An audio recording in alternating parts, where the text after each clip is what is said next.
आदिवासी भी जिन्हें घिनौना समझते हैं, उन तौर तरीकों को आप दंड विधान कहते हैं? तो ऐसे दंड विधान को आग लगा दीजिए।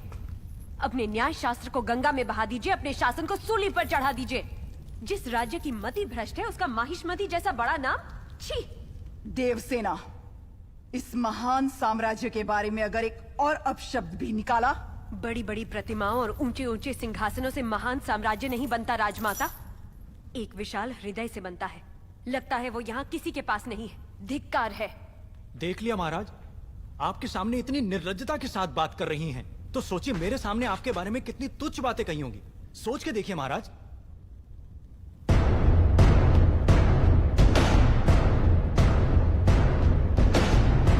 बाहुबली, बाहुबली आ गए, बाहुबली।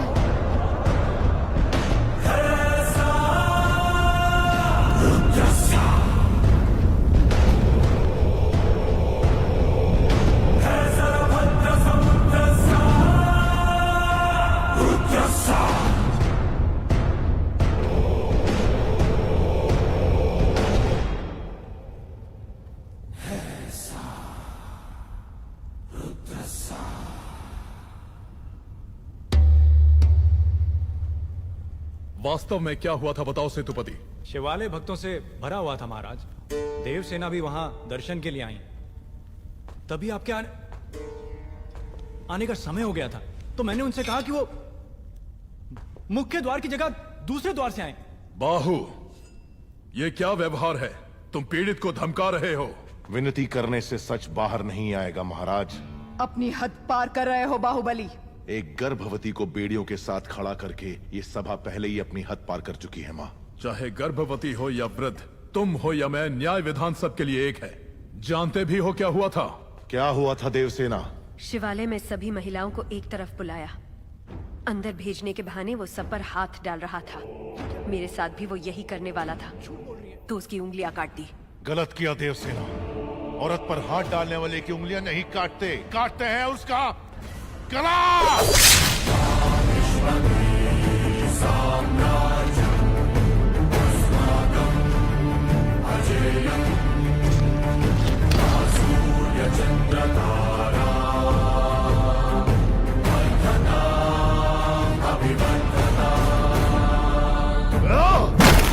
बाहुबली, ये दुस्साहस मेरी सभा में। झूठ बोला तभी सेतुपति के शब्द लड़खड़ा गए। निर्दोष है तभी देवसेना ने निडर होकर सब सच कह दिया। सेतुपति दोषी साबित हुआ, उसका सर कट गया। बाहुबली, मान लिया सेतुपति अपराधी है भी, तो इसका निर्णय किसे करना चाहिए? दंड देने का अधिकार किसे होना चाहिए? तुम्हें या महाराज को? या फिर तुम खुद को महाराज मानते हो? गोद भराई के दिन तुम्हारी पत्नी चाहती थी कि महाराज तुम्हें बनना चाहिए। उसकी इच्छा पूरी करने के लिए ये दुस्साहस किया तुमने। माँ, चेतावनी देने के बावजूद तुम्हारी पत्नी हमारे संविधान को अपशब्द कहती रही, हमारे महान न्याय शास्त्र को कोसती रही।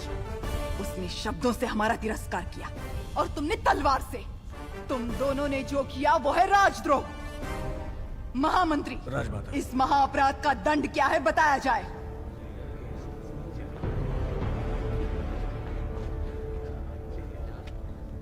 राजकुटुंब से यदि ऐसा अपराध होता है तो उन्हें राजमहल से सदा के लिए बहिष्कृत कर दिया जाए राजमाता। इस पर अमल किया जाए। तुम दोनों अभी इसी क्षण इसी स्थिति में ये राज प्रांगण छोड़कर निकल जाओ।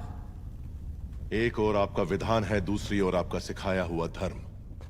इन दोनों के बीच जो संघर्ष है उसमें मेरी तलवार धर्म की ओर झुक रही है। मां, पद छीन लिया जाए या बहिष्कार कर दिया जाए, माहिष्मती की सेवा के लिए, उसकी रक्षा के लिए मैं हमेशा तैयार रहूंगा। क्या कभी अंबर से